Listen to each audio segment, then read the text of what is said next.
Hello, everyone, and welcome to the very first episode of the Billionaire's Caretaker. I'm so glad you're here with me. Tonight, we begin Elena's story, an ordinary young woman who stumbles into an extraordinary contract with a man who has everything except love. Settle in, relax, and let's step into her world.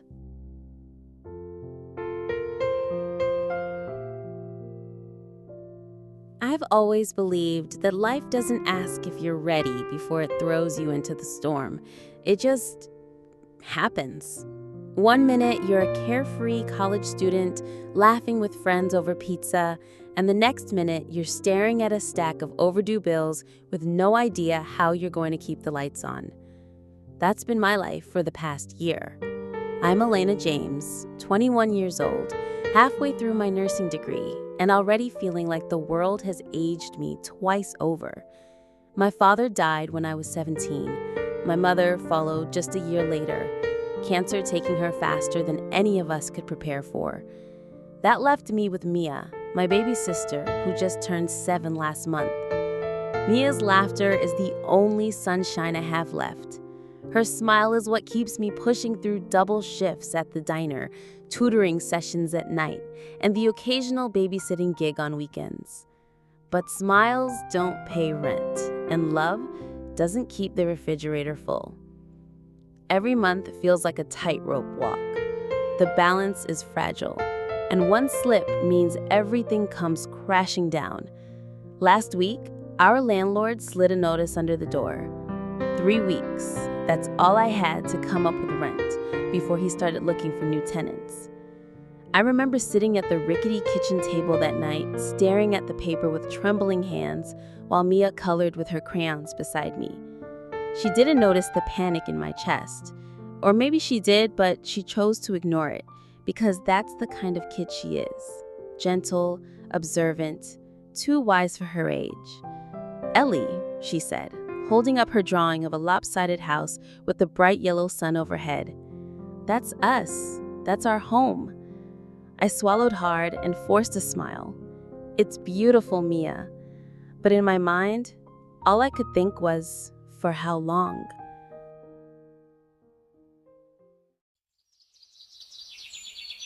The next morning, the answer came in the most unexpected form. A folded flyer pinned to the campus notice board. Usually those boards were filled with roommate ads, book exchanges, or random tutoring offers. But this one caught my eye instantly. Live-in caretaker needed. Immediate start. Generous pay. Must love children. Discretion required. Below it was a phone number. No name, no company, just those words in bold black ink. I stared at it for a long time. Caretaker? I already was one, wasn't I? Mia depended on me every second of every day. Maybe I could make this work. Maybe this was the lifeline I'd been praying for. Still, something about the word discretion made me hesitate. Why would someone emphasize that?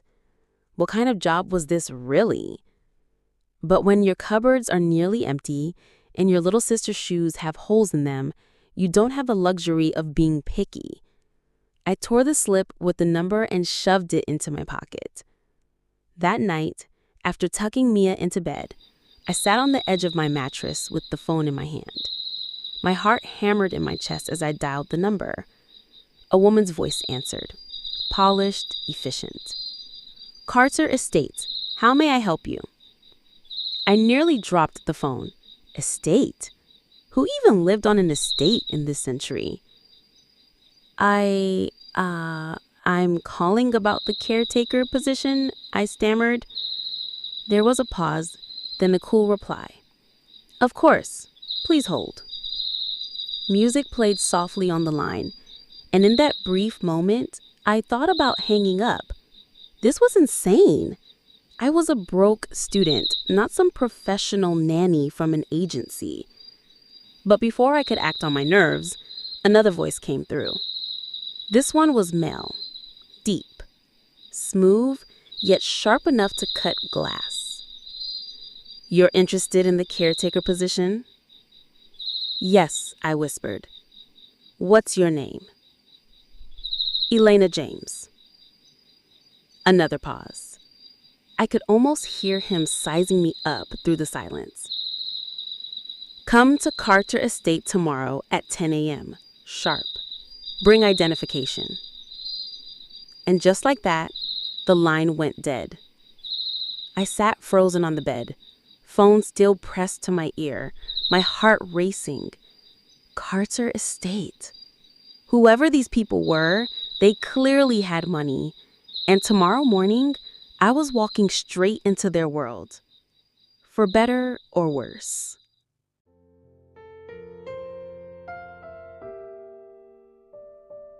Scene 2, the mansion. The next morning, I woke up before dawn, nerves buzzing like static under my skin. I barely slept. Every time I closed my eyes, I kept imagining what kind of place I was walking into. A caretaker position sounded simple enough, but there was something about the voice on the phone, the authority in it, the way he didn't even ask me for details before commanding me to show up, that unsettled me. Still, what choice did I have? Rent was looming, Mia's school fees were overdue, and groceries were running thin. I dressed in the cleanest clothes I owned, a pale blue blouse and my only decent pair of black slacks. They weren't fancy, but at least I didn't look like I just crawled out of a shift at the diner. I tied my hair back, checked on Mia one more time, my neighbor had agreed to watch her, and grabbed the scrap of paper with the address. The bus ride to the Carter estate took nearly an hour. With every mile, the neighborhoods grew wealthier, the sidewalks cleaner, the cars sleeker. By the time the bus dropped me at the edge of a long gated drive, I felt like I had crossed into another world. The gate itself was black wrought iron, tall enough to keep out anything short of a helicopter. At its center was a gold-plated emblem, a stylized C, intertwined with a crest. I swallowed hard, clutching my tote bag as I approached the intercom. Elena James? I'm here for the caretaker position?" I said into the speaker. For a moment, there was only silence. Then, with a soft mechanical buzz, the gates began to swing open. I followed the long, winding driveway on foot, my shoes crunching over perfectly maintained gravel. On either side stretched manicured lawns that looked like they'd been cut with scissors. And at the top of the slope, framed by rows of towering oak trees, stood the mansion. Calling it a house would have been an insult. It was a palace, 3 stories of gray stone and glass, with columns lining the entrance and windows that gleamed in the morning light. I stopped at the bottom of the marble steps, staring up at it in disbelief. Who needed that much space? Before I could gather my courage, the massive front doors opened. A woman in her 50s stepped out, dressed in a crisp navy suit. Her posture was stiff, her expression cool, but her eyes swept over me with sharp calculation. "Miss James?" she asked. "Yes," I breathed. "I'm Mrs. Whitmore, the household manager. Follow me." Her heels clicked briskly against the floor as she led me inside, and I hurried after her, trying not to gape. The interior was even more intimidating than the outside. A chandelier hung from the vaulted ceiling of the foyer, scattering prisms of light across the polished marble floor. Oil paintings lined the walls, landscapes, portraits, things that looked like they belonged in a museum. I tugged at my blouse, suddenly hyper-aware of how out of place I was in this world of wealth. Mrs. Whitmore stopped at a pair of double doors and opened them. "Wait here." The room was a library, though calling it that hardly did it justice. Floor-to-ceiling shelves stretched across the walls, crammed with leather-bound books. A fire crackled in a stone hearth, its warmth at odds with the cold tension crawling down my spine. And then, he was there. Ryan Carter. He stood by the window, back partially turned, sunlight spilling across his tall frame. He wore a charcoal suit tailored so perfectly it looked like it had been stitched onto him. His dark hair was neatly combed, his posture commanding, and even from behind, something about him radiated authority. When he finally turned, my breath caught. He was devastatingly handsome in a way that was almost unfair. Sharp jawline, high cheekbones, piercing gray eyes that seemed to see far too much at once. But there was no warmth in his expression. His face was all control, all precision, as though he'd built walls around himself so high no one could ever climb them. His gaze flicked over me once, measuring, assessing, before settling back into that cool, unreadable mask. "Miss James," he said, his voice exactly as I remembered from the phone, deep, smooth, dangerous. "Yes, sir," I managed, my throat dry. "You're here for the caretaker position." It wasn't a question. "Yes." Another pause. He studied me like a specimen under glass, and for the first time in my life, I felt completely transparent. Finally, he spoke. "You understand the requirements." I hesitated. I saw the flyer. It didn't give many details." His lips pressed into a thin line. "Then let me make them clear." He walked toward me, slow and deliberate, until he stood only a few feet away. The closer he got, the more the air seemed to thicken. "This position isn't casual babysitting. It is full-time, live-in. You will care for my niece Sophie as though she were your own responsibility. You will handle her meals, her school schedule, her bedtime routines. You will protect her from the chaos of this world." My pulse quickened. He spoke with such precision, like every word was weighed before leaving his lips. "In return," he continued, "you will be compensated generously, more than you've likely ever earned in your life." I bit the inside of my cheek. That part was tempting. No, not just tempting. It was salvation. But something about his tone, his formality, made it sound less like a job and more like a test. "You should also know the rules," he added. His eyes locked onto mine. "Number 1, you do not interfere with my business. Number 2, you do not ask questions about my personal life. And number 3, he stepped closer, so close I could see the faint shadow of stubble along his jaw, smell the crisp scent of his cologne. "Do not mistake this arrangement for anything more than what it is. Professional, clear boundaries. Understand?" My heart hammered, but I lifted my chin, refusing to look away. "I understand." For a moment, something flickered in his eyes, something unreadable, almost vulnerable, but it vanished as quickly as it came. "Mrs. Whittemore will prepare the paperwork," he said, turning away. "If you agree, you'll begin immediately." And just like that, he dismissed me.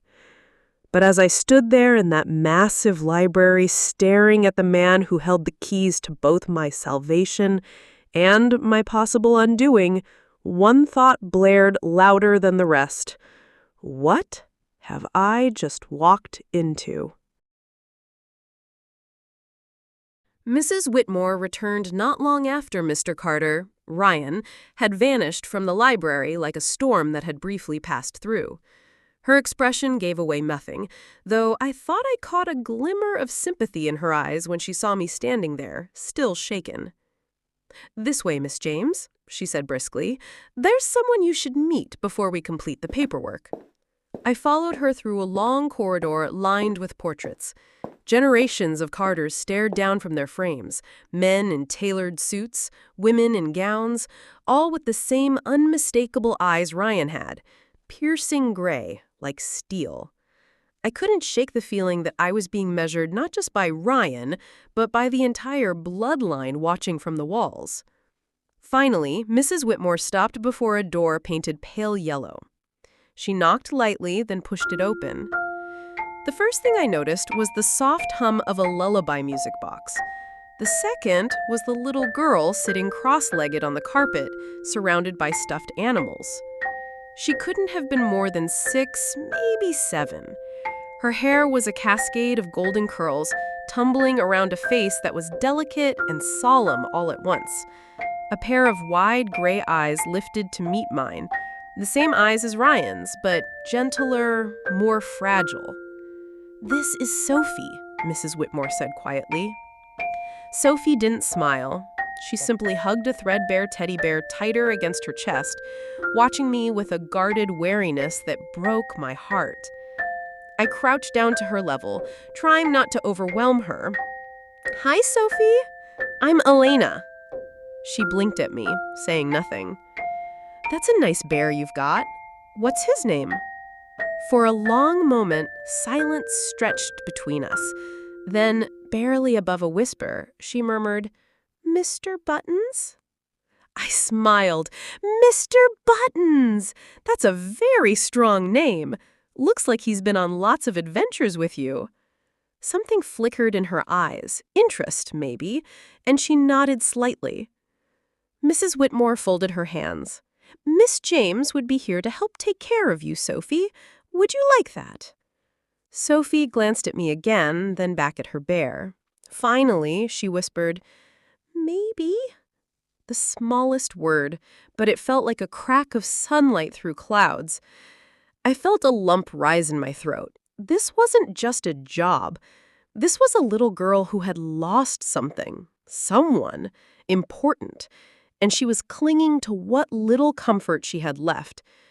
I wanted, desperately, to be the person who could bring light back into her world. Mrs. Whitmore led me back to a sitting room where a thick folder already lay on the coffee table. Inside were several pages of neatly typed agreements, schedules, rules, salary figures that made my head spin. Ryan appeared again, as if conjured out of thin air, standing tall and unreadable. His eyes flicked to Sophie, who had trailed behind us with her teddy bear. For a brief second, something softened in his face. But just as quickly, the mask returned. "Do you accept the terms?" he asked me, voice clipped, businesslike. I looked down at the papers. $10,000 a month, paid housing, full medical coverage for any dependent. My breath caught at that word, dependent. That meant Mia. This wasn't just money. This was a lifeline. "Yes," I said firmly, meeting his gaze. He gestured to the pen beside the contract. "Then sign." My hand trembled slightly as I wrote my name across the line. Elena James. When I set the pen down, Ryan leaned forward, his shadow stretching across the table. "Understand this, Miss James. This is not charity. This is not friendship. You are here to do a job, nothing more.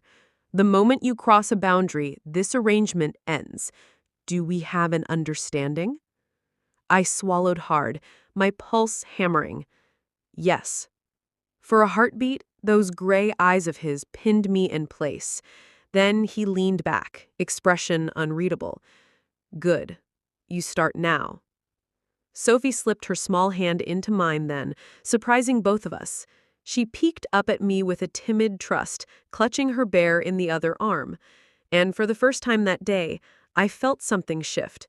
Not just in her, but in me. I had no idea then that this contract, the one I had signed out of desperation, wasn't just going to save my life. It was going to change it. Forever. By the time the ink on my signature had dried, it felt as though my fate had been sealed. Mrs. Whitmore whisked the contract away with the efficiency of someone who'd done this 100 times before. "Your room is ready, Miss James," she announced. "You'll be staying in the East Wing, just down the hall from Sophie's. Follow me." I hesitated, glancing back at Ryan. He hadn't moved. He stood near the window, one hand tucked into his pocket, his gaze fixed on something far away. For a moment, I thought he'd forgotten we were even there. But just as I turned to follow Mrs. Whitmore, his voice stopped me.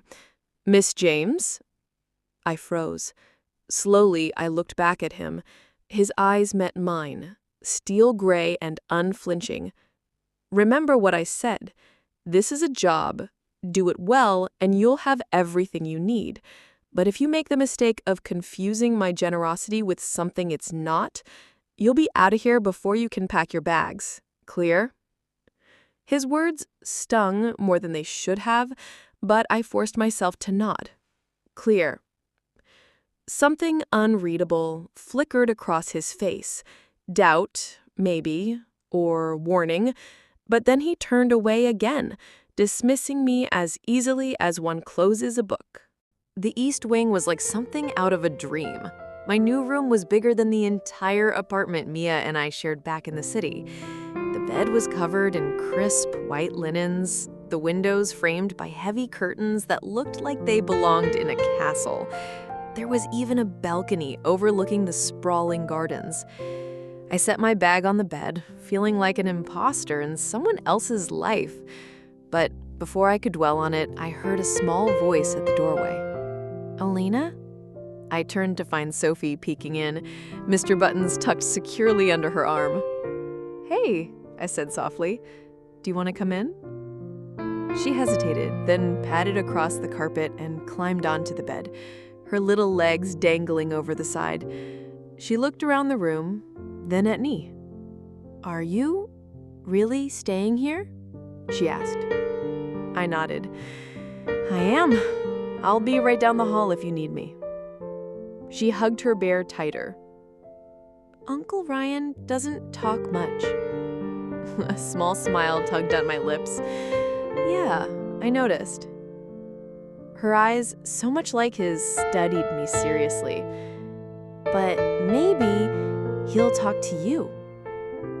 The innocence of her words sank into me like a weight I wasn't prepared for. What could I possibly say to that? I just smoothed her curls back gently and whispered, "We'll see, sweetheart."